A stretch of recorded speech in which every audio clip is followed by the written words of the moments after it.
So hey guys, welcome back to my to videos. तो इस video में दोस्तों डिस्कस करने वाले हैं यहाँ पर कुछ इंपॉर्टेंट कंपनीज को और उनसे रिलेटेड कुछ इंपॉर्टेंट अपडेट्स हैं जिसकी बात करेंगे इस वीडियो में।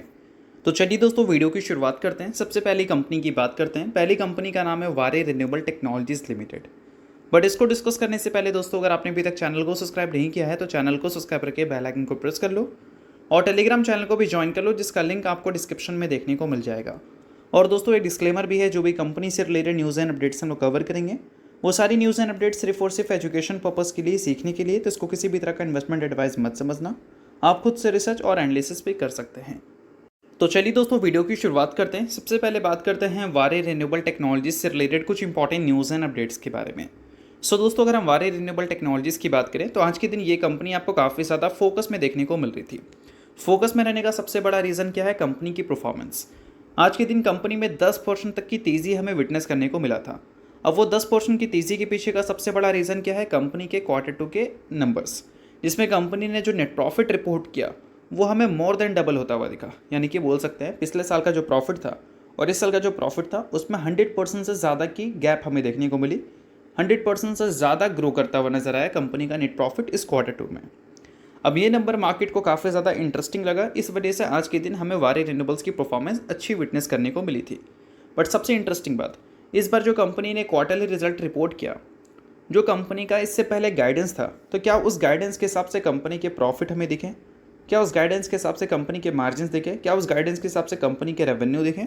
तो इसके मामले में अगर हम बात करें तो एक बिग नो आप बोल सकते हो, यानी कि बिल्कुल भी नहीं। बट फिर भी कंपनी की परफॉर्मेंस अच्छी इसलिए दिखी क्योंकि उसके पीछे का एक सबसे बड़ा रीज़न है। अब देखो दोस्तों, कंपनी ने जो गाइडेंस दिया था उस गाइडेंस के हिसाब से 965 करोड़ का मिनिमम रेवेन्यू तो कंपनी को दिखाना था। कंपनी ने उससे काफ़ी ज़्यादा कम रेवेन्यू रिपोर्ट किया। जब गाइडेंस कंपनी ने दिया था तो बोला था कंपनी ने 26 से लेकर 27% की मार्जिन हम मेंटेन करेंगे 2026 के फाइनेंशियल ईयर में। कंपनी ने कितना ऑपरेटिंग प्रॉफिट मार्जिन रिपोर्ट किया? 20%। और उसकी वजह से बोल सकते हैं जितना कंपनी का नेट प्रॉफिट हमें देखने को मिल सकता था उससे हमें काफ़ी कम देखने को मिला नंबर। तो बोल सकते हैं कि अकॉर्डिंग टू गाइडेंस तो कंपनी के नंबर्स बिल्कुल भी नहीं है, बट फिर भी कंपनी की परफॉर्मेंस अच्छी है। तो इसके पीछे का सबसे बड़ा रीज़न है कंपनी के वैल्यूशंस। तो देखो दोस्तों, जब कंपनी ने गाइडेंस दिया था तो उस टाइम कंपनी का जो वैल्यूशंस था वो अलग था और अभी कंपनी का जो वैल्यूशंस है वो अलग है। एक टाइम पे 250 की ऊपर की पी पे ये कंपनी आपको देखने को मिलती थी और अभी के टाइम पे देखोगे तो पिछले 5 साल का जो मीडियन पी है 49.8 का, उससे भी कंपनी का करंट पी आपको नीचे देखने को मिल रहा है। तो करंट पी कहाँ पर है भाई? तो करंट पी हमें देखने को मिल रहा है 36.2 का। तो देखो, अगर यही वारे रिन्यूएबल 270 की पी पे मान लो ट्रेड करती हुई दिखती और वहाँ पर ये नंबर रिपोर्ट होता तो मार्केट को ये नंबर बिल्कुल भी पसंद नहीं आता। बट कंपनी कितने की पी पे दिख रही है? 36 की पी पे, जो कि बोल सकते हैं 36 के पी के हिसाब से अगर हम देखें तो फिर कंपनी का प्रॉफिट मोर देन डबल काफ़ी ज़्यादा अच्छा माना गया। इसी वजह से बोल सकते हैं कि वारे रिन्यूएबल्स की परफॉर्मेंस हमें अच्छी विटनेस करने को मिली। बाकी आपका क्या व्यू है इस कंपनी को लेकर वो मुझे कमेंट में ज़रूर बताना। बट जितनी भी चीज़ें हैं वो सिर्फ एजुकेशन पर्पज़ के लिए, तो इसको रिकमेंडेशन की तरह आप मत लेना। अब दोस्तों वीडियो में आगे बढ़ने से पहले बात कर लेते हैं सेबी रजिस्टर्ड टेलीग्राम चैनल के बारे में, जिसको चाहो तो आप ज्वाइन कर सकते हो। अब ज्वाइन करने का सबसे बड़ा बेनिफिट क्या है वो मैं आपको समझा देता हूँ। देखो, मार्केट से रिलेटेड जो इंपॉर्टेंट एनालिसिस होते हैं वो आपको यहाँ पर देखने को मिलता है, वो भी बिल्कुल फ्री ऑफ कॉस्ट।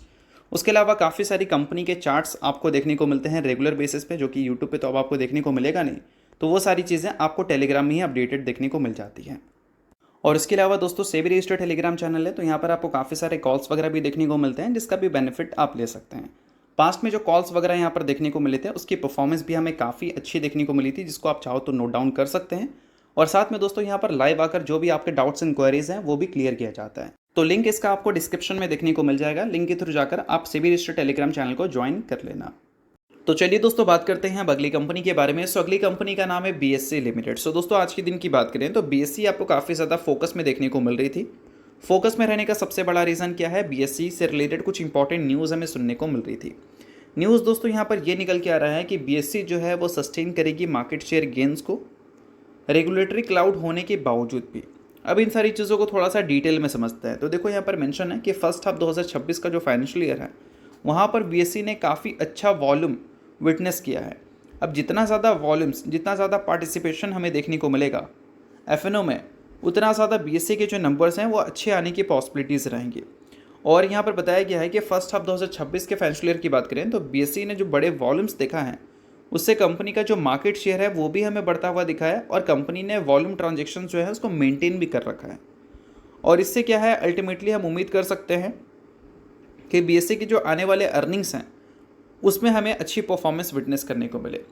तो क्वार्टरली रिजल्ट कंपनी का आने वाले क्वार्टर में हमें कैसा देखने को मिलेगा उसके बारे में हमने बात किया था। देखो, इस कंपनी के जो मेजोरिटी रेवेन्यू सोर्स हैं वो हमें एफ.एन.ओ. डिवीज़न से आते हुए दिखते हैं और एफ.एन.ओ. में वॉल्यूम्स जैसा परफॉर्म कर रहा है उसके बेसिस पे आप समझ जाओगे कि कंपनी के अर्निंग्स अच्छे आ सकते हैं या फिर ख़राब आ सकते हैं।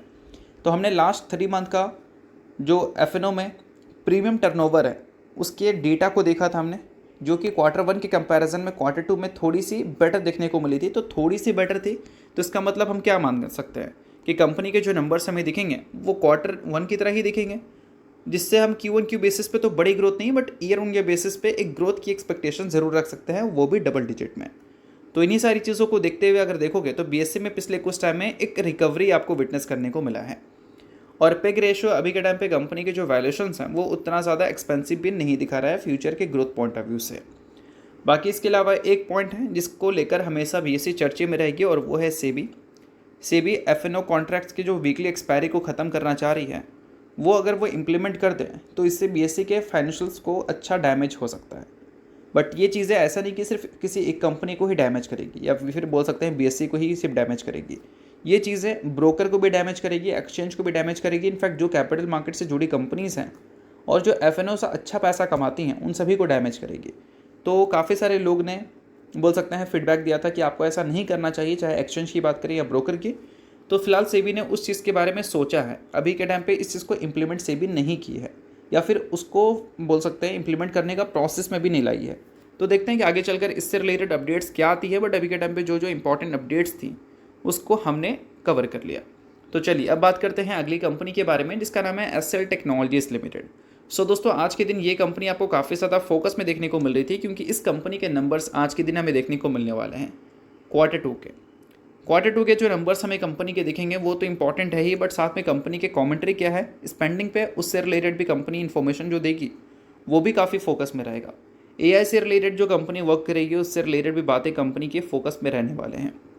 तो CNBC पोल के हिसाब से अगर हम $, के टर्म में देखें तो कंपनी का रेवेन्यू 1.8% से ग्रो कर सकता है अगर Q1Q बेसिस की बात करें तो, और रुपीज़ के टर्म में देखें तो 4.1% की ग्रोथ हमें देखने को मिल सकती है क्योंकि Q2 में हमारा रुपीज़ जो है वो $, के कंपैरिजन में वीक हुआ है, इस वजह से डॉलर के कंपैरिजन में रुपीज़ का जो ग्रोथ है वो बेटर है।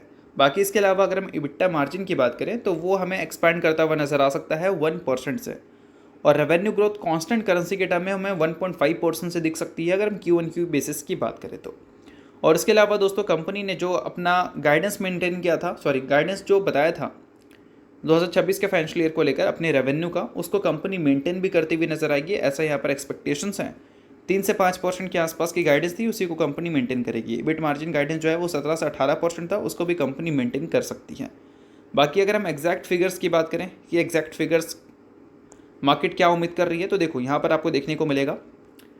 अगर डॉलर के टर्म में देखेंगे तो $3,608 मिलियन और रुपीज़ के टर्म में देखें तो 31,585 करोड़ रुपए, और EBITDA की बात करें तो 5,400 करोड़ दिख सकता है पिछले साल, ऐसा आपको देखने को मिलता था। मार्जिन्स हमें देखने को मिल सकता है 17.1%, पिछले साल के मुकाबले इंक्रीज ये भी होगा। नेट प्रॉफिट 11.3% से ग्रो कर सकती है, 4,278 करोड़ का प्रॉफिट रिपोर्ट हो सकता है, जो कि पिछले साल के Q2 में 3,843 करोड़ था। तो ये नंबर था, बोल सकते हैं ये जो सारा नंबर है वो Q1Q बेसिस पे कंपेयर किया गया, ना कि ईयर ऑन ईयर बेसिस पे। बाकी जब कंपनी के रिजल्ट आएंगे तो उसके बारे में मैं आपको वीडियो बनाकर बता दूंगा। अभी के टाइम पे जो चीज़ें मैंने आपको बताया है वो सिर्फ और सिर्फ एक्सपेक्टेशंस हैं। तो चलिए इसके अलावा बात करते हैं अगली कंपनी के बारे में जिसका नाम है कैम्स। 2021 के बाद कंपनी ने पहली बार स्प्लिट अनाउंसमेंट कर दिया है और वो भी है 1:5 के रेशियो में। सो अगर आप कैम्स के शेयर होल्डर हैं तो ये न्यूज़ की वजह से आज के दिन कैम्स फोकस में भी थी, तो इस चीज़ को आप नोट कर सकते हो। बाकी शेयर होल्डर नहीं हो आप इग्नोर कर सकते हो, न्यूज़ थी इस वजह से मैंने बता दिया। बाकी ये किसी भी तरह का रिकमेंडेशन नहीं है। तो चलिए दोस्तों, ये वीडियो यहीं तक था। वीडियो आपको अच्छा लगा होगा, लाइक कीजिए, पहले सब्सक्राइब कीजिए। वीडियो के लिए बहुत बहुत शुक्रिया।